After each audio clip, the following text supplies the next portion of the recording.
Welcome to this week's edition of Ringcast. We are back after a short hiatus and we'll be discussing the weekend's big fights and, of course, the news that every boxing fan has been waiting for.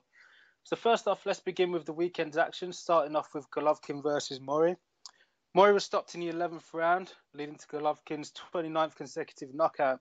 Some would say it's Murray's toughest opponent thus far, and I thought he did well to last that long, to be honest.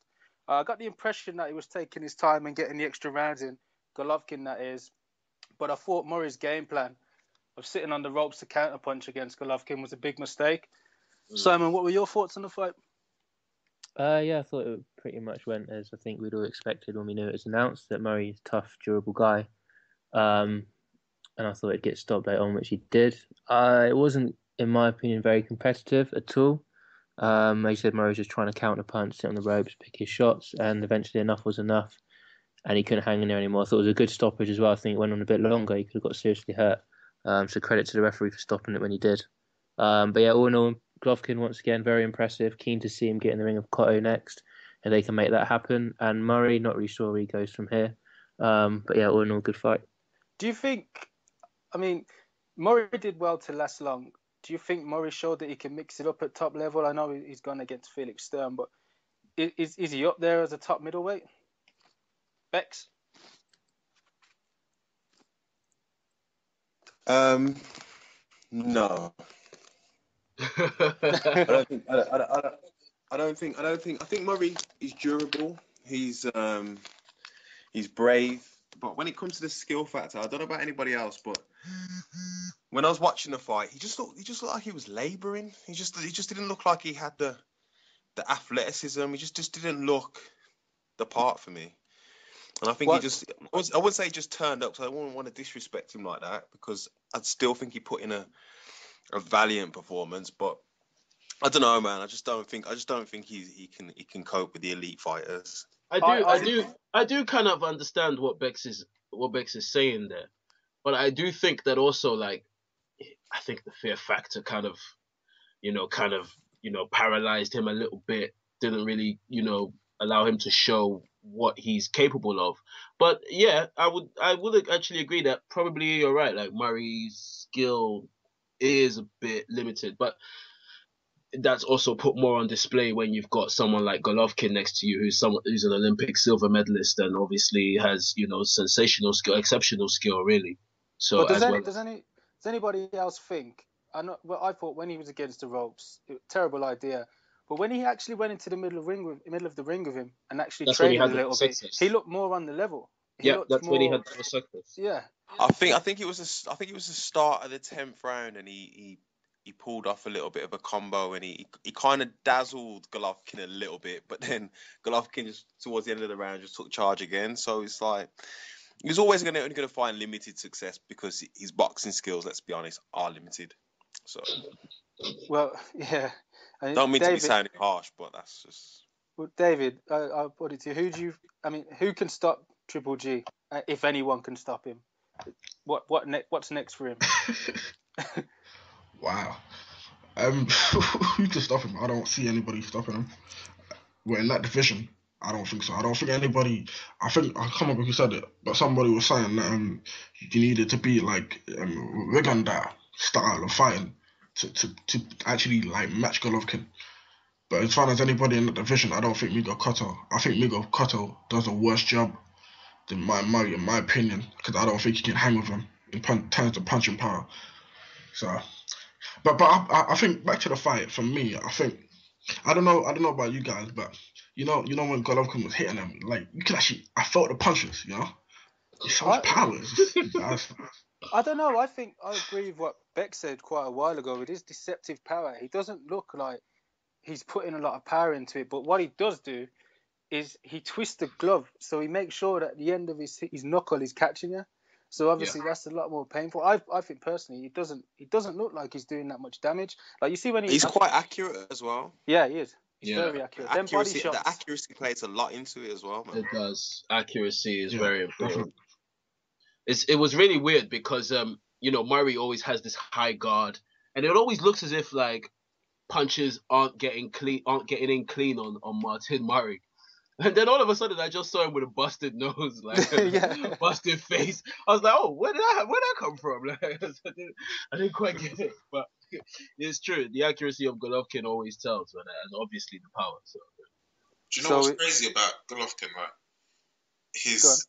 it's like the mental pressure he puts on you. Like he's got so much poise. Like he just looks so relaxed in there. He doesn't look reckless. He doesn't rush in. He just slowly, head movement, step into you. Throwing the jab, throwing the hooks, going to the body, head, body, mixing it up.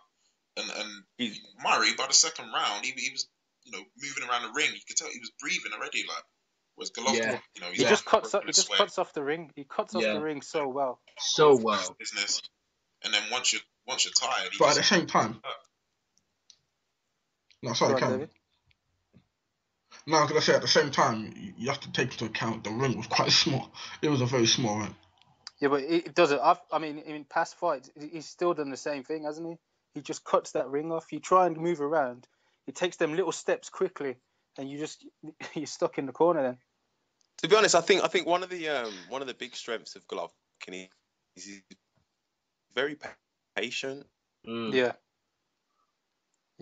Even though he's got the power, he doesn't rely on it. He doesn't. I know that might sound a bit, but a backward statement considering he probably knocked out the last 19 opponents. But he doesn't. He will wait for it to come.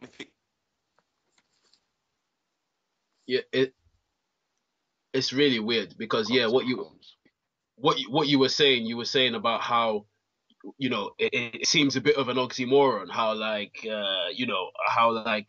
he's patient but he's pressuring but it's so right.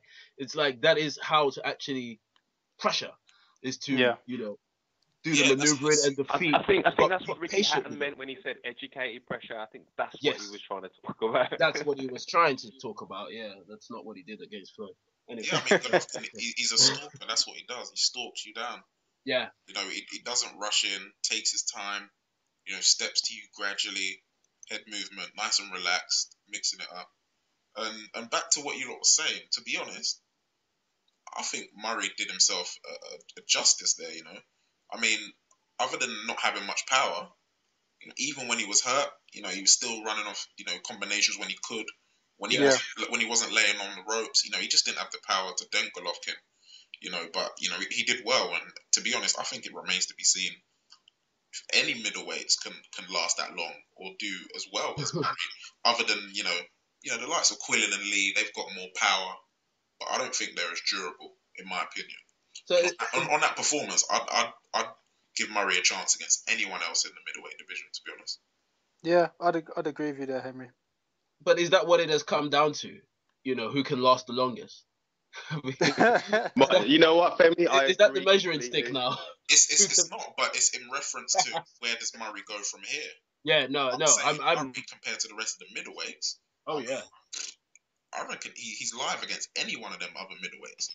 In terms of, I reckon so. I don't see any middleweight hanging with him. Well, Murray. I think Murray's just recently come out and said that I'm the second best middleweight in the world. I don't know if that's what you're aspiring to, but. Well, I mean, what can you do? You've just fought the best middleweight in the world for sure. But I'd rather not say him anything. 11 rounds. I'd rather not say anything. I just go about my business. I'm not going to go and tell the world I'm the second best. What would you say? That you want a rematch? Because you don't want a rematch. It's not really. If you don't want a rematch, then move on to somebody else and leave it at that. To be honest, whether you say or don't say it, it's been shown in front of the world. The way you've been dismantled, so look at Rubio. Like that was a joke. That was an absolute joke. He just went in there and he was like, "I don't want this," and just got banged out. I don't think Murray. I wouldn't put Murray in that kind of category. I don't think he got dismantled, and I don't think he got battered per se. I just think that he was just not of the level of Golovkin, and that's it. He's reached his peak, and he's not going to get past that. But I don't think he got embarrassed or. No. He just wasn't ready. He just couldn't turn up. He did himself proud. Yeah, it would be harsh to say anything other than that. Okay. So the other big fight on the weekend, of course, was the rematch of Paul Smith versus Arthur Abraham. Smith was done over by the judges in the last fight. I mean, it was a lot closer than they'd scored it. This fight, Abraham was a lot more impressive. It seemed as though nothing could get through him, and he's took his record now to 42 and 4 losses. Now, I mean, me personally, I thought there were times when Abraham had his guard down. He got lazy toward the end of the rounds, and I don't think Smith capitalized enough on that. And, you know, I've heard the word brave mentioned a lot, and it's kind of the same with Murray, but at least Murray took Golovkin 11 rounds, and it was just constant. Yeah, he's so brave, Paul Smith, so brave. I don't think he did enough. And yeah, I know it's hard. Does Paul Smith qualify for bomb category now? Nah, I wouldn't put him in bomb category. He just wasn't good enough. He's flirting with it though. Nah. Come on. My opinion on that fight, I just think Paul Smith got a reality check in terms of, like, you know, the difference between world level and European level. I think Abraham was probably more motivated this time to actually come out and fight. And then I think the time where Paul Smith actually stepped up a little bit in the fight or stepped up the gear, I think Abraham was just taking a break, pretty much for me. He gets lazy, doesn't he? And He does. Personally, Yeah, if someone does very get lazy, you should capitalize on that and try and make the most of it. And he wasn't aggressive enough. He had his moments, but I don't think he didn't do enough for me. No, I didn't. I think a couple of times when Abraham felt like it, you know, he put it on him and he hurt Smith a couple of times. I see Smith's legs get a bit stiff on a couple of occasions, and that made him tentative. And he thought, you know, when Abraham was taking a break, he thought, "Right, this might be a little trap here." So I think he was a lot more tentative because you know, Abraham was more in control of stuff. Does anyone else agree? Especially when it comes to British sportsmen who don't turn up, it's just generally brave. Lionheart, brave, completely, 100%. Not only in the boxing, but I always hear it. It's just like, oh, he was so brave, even though he got battered. You know what I mean? Oh, he was so brave. It was brave performance. I guess if I go in and run, but eventually get punched up, like, I'm brave too. Like, it doesn't make you brave. Like, I'm tired of heart instead of, you know, being praised for skill. You know, it seems like that's what we like here in this country. We shy away from technique in our sports, and we'd rather be known as having, you know, someone who puts a shift in or who has a high pain threshold. You know, if you have heart, like, you go and practice the jab 1,000,000 times. That's heart. You know, continue doing it while it becomes boring. Practice your footwork. That's real heart. I'm tired of that in Britain. That's why, in my opinion. No, but I think this is across the board in a lot of our sports. That's why I'm Cuban. Yeah, man. Like, you need to go to the Cuban School of Boxing, man. It's landing ladder. Anyway. Arriba. But yeah, you know, I mean, basically, I fully agree with you. All this bravery stuff, all this, heart, whatever. No, let's actually get some guys, you know, who are technically sound in what they're doing in our sport, you know, especially for boxing. Simon, what do you think? Boxing, I agree with that.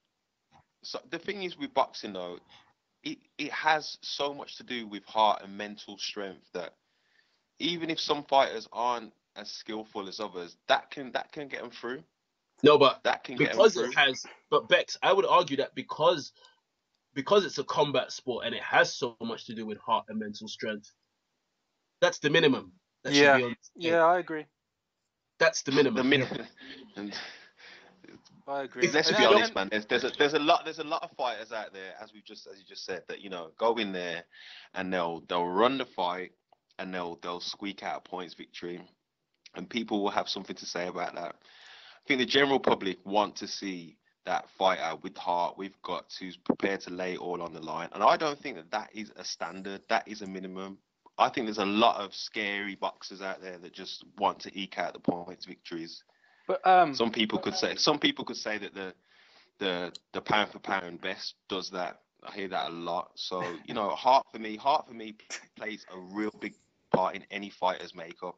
So what do you define as heart? What do you define someone as who's heart? prepared, someone who's losing a fight or things aren't going their way and they battle through it and come through the other end. That to me is heart. Okay, but That I to me think is hard. what you described previously. Sorry, Clint. We're probably getting away from but we will just wrap up this point here. But basically, what you described earlier, it seemed as if like you're talking about somebody who would like jab, run, and quickly like sort of eke out a little points decision. Like if you're doing that, then you don't have the opportunity. If you're not down, then you don't have the opportunity to make a comeback and show the heart as you've described it. Do you know what I mean? Like for me, if you get in that boxing ring, yeah, you've got, aside from one or two fighters who it's pretty obvious that they haven't got heart because, they just quit, like, and said that they shouldn't be getting hit like this. Victor Ortiz, they shouldn't, and stuff like that. Like, it's just, aside from a couple of them, most boxers have heart. Like, I don't think boxers are scared and then just like, oh gosh, I better run the whole fight. Like, for me, heart is a minimum. Most boxers have that. Some boxers are just smarter about. You would expect that, but I don't believe that it's a prerequisite. I think that there's certain people, there's certain fighters that when they're pushed into a situation, they change. I mean, the what was it? Eye of the Tiger. That kind of business there. That to me is heart. Well, That's heart, I and think, not every boxer's got that. Well, we can have another lengthy discussion about that, it seems. But I mean, back to the fight. I mean, Simon, and I'd like to get everyone else's thoughts. What do we reckon from Smith? Just not good enough, or didn't do enough? Yeah, I think it's a bit of both from him. I don't think he wanted to push himself that little bit more, take the risks to bring the fight to Abraham a bit more. Maybe that's just because he's not good enough or skilled enough, because Abraham did look a lot better than the first fight. So where does Smith go from here? In my opinion, honestly, I don't really care. I'm not going to probably watch his next fight if I'm honest. He didn't do enough. Like, this was his chance now. Like, this is it to redeem yourself. You got robbed a bit in the first fight or whatever, but I mean, Abraham shut that up now, so it's done. I think he'll just be commentating for him on it. Yeah, pretty much. Okay. Well, on to our bum of the week. Now, I'm going to give. I had two contenders today, but I've just added a third. And I'm going to name three contenders, and everyone's going to vote on who they think should be bum of the week. So my first contender is Chavez. Through his comments this week, Triple G without his power is nothing. Pretty much is what he's saying, which is one of the stupidest things I've ever heard. And to the fact he keeps running his mouth when he could have taken the fight last year and he bottled it. So I don't think he's in any position to be calling out Triple G, and he needs to fall back. Second, Cotto. After everything that's gone on with the announcement, Canelo's got a fight. Mayweather and Pacquiao are fighting, and where's he? He's got nothing at the moment, and he could have had a big money fight. Decided to duck Canelo, and thought he was in for a rematch with Floyd. Now look. And my third one, who I've come with today, is Amir Khan. It's got to be said. I think some of the stuff he's coming out with, saying that Floyd chose the Pacquiao fight because he's shook of Khan. I'm sorry, but you've got to go in bum of the week for them talks, to be honest. So, Bex, who do you think out of the three will start with you? You don't even really need to ask me that, do you? If you're going to be honest with yourself, you don't even need to ask me that. Like, that fool, he just needs to just shut up, man. Just shut up. Like, just be quiet somewhere. Just go and select your next opponent and go and get training for him, because you're not fighting either of them two right now. So just leave it. In fact, go and fight Cal Brook. End off. Okay. Henry? Do you know what? I'm going with Khan because his comments really piss me off. Like, sorry, Henry, we can't hear you. Any better? Yeah, that's better. Yeah, so I mean, Floyd and Pacquiao fought each other because it's easier than him. Like, is he bugging? What? No, like, and obviously, I always try and not get carried away. Like, a lot of people, blatantly dislike Khan. I always stick up for him where necessary. But that statement, come on, dog. Like, the whole world wanted the Floyd and Pacquiao fight, and he's saying because it's an easier option than him. Nah, dog. Bomb miss it. David.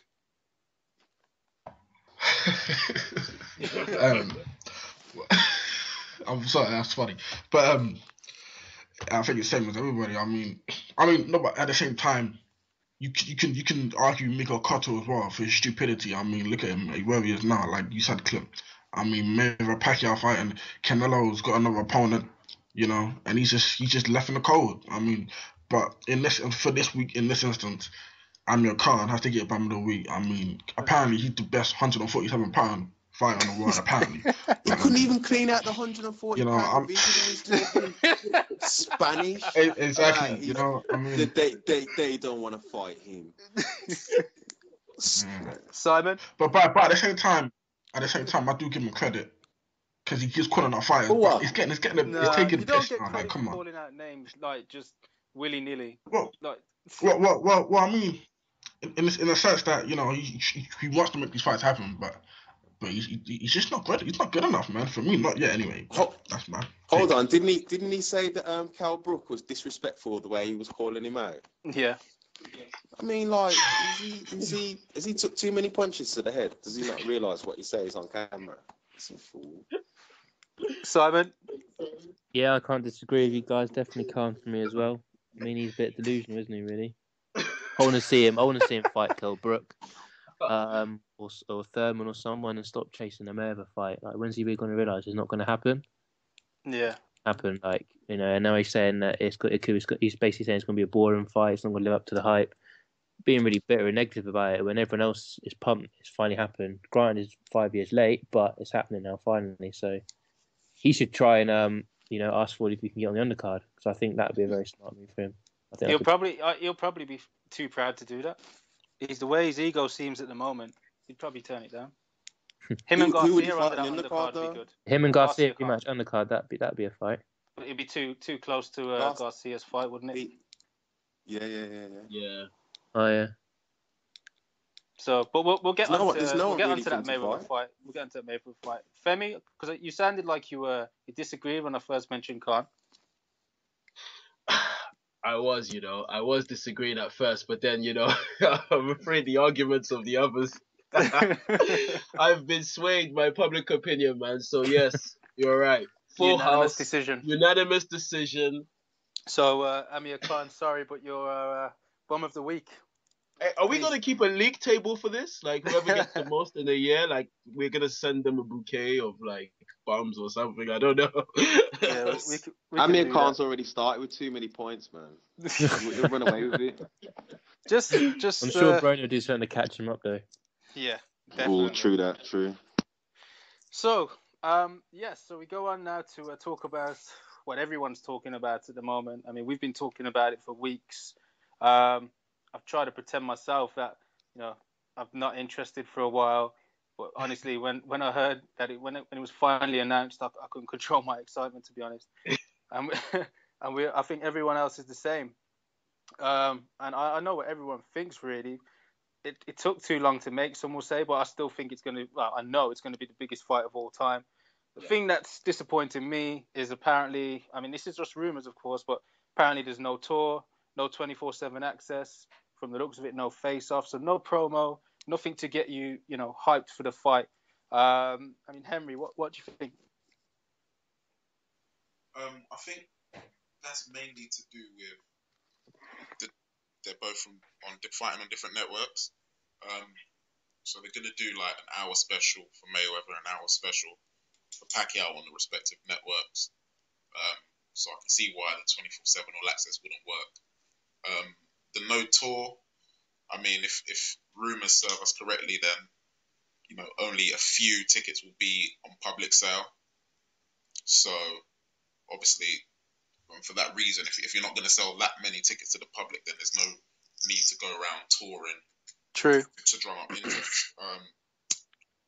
Obviously, we've had our own little debates. I mean, the fight does sell itself, and I think it's clarified that if there's not going to be that many public tickets on sale, then they don't need to really be doing anything other than training and and making the fight happen. I mean, it will be a shame if the majority of real boxing fans don't get a chance to witness this live. But I mean, from a business perspective, if you're guaranteed to sell out 17,000 seats, then you might as well sell them all for top dollar, because these guys are getting paid stupid amounts of money, really. So I mean, I'm just happy they're fighting and look forward to it, really.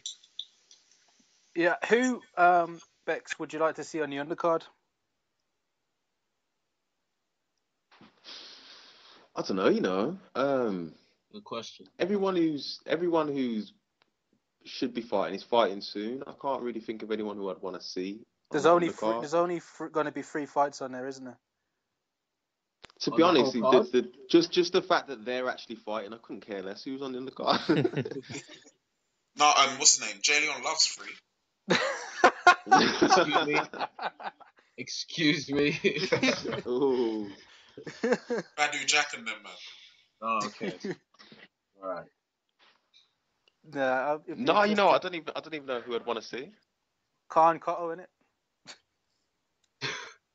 Mate, we love. It'd be interesting. Sign me up, bro. It'd be interesting. Gets made. Yeah, definitely a good fight. Sign me up, mate. If that gets made, I'd like to see something. Amir Khan actually said he would fight Cotto, so yeah, he's calling out everyone.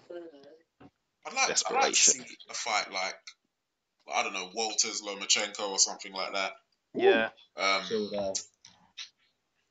Those two guys are elite, but they won't really cost money. Like they don't demand big purses, so that'll be good.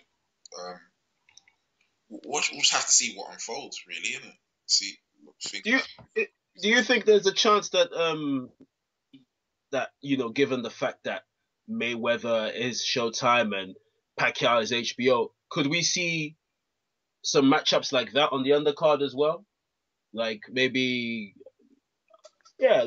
Bradley versus Khan. But I think Khan is a free agent or something. Yeah. But yeah, I think he is.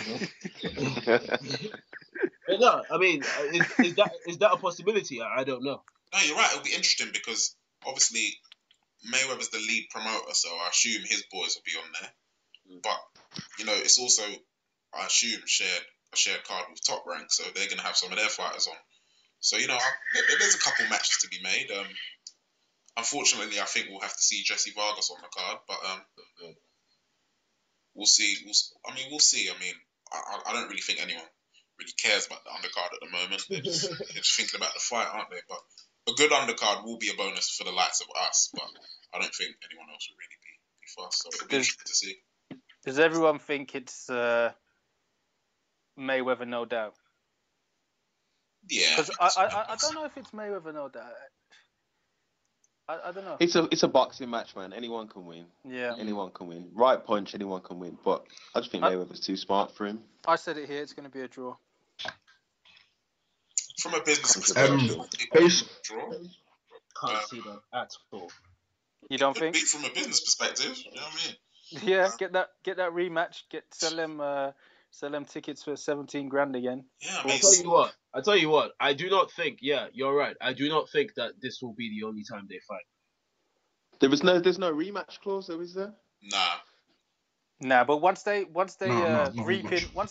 once they like count that money, trust me, they probably want to do it again. It depends on how the fight goes, innit? Yeah. So I think if it's a snooze fest or Mayweather knocks him out real early, which isn't going to happen, no one ain't going to be interested in seeing that again or paying that kind of money to see it anyway. Yeah, that's true. In terms of my prediction for the fight, I'm gonna leave that to a video. I'm not gonna do that right now. But in terms of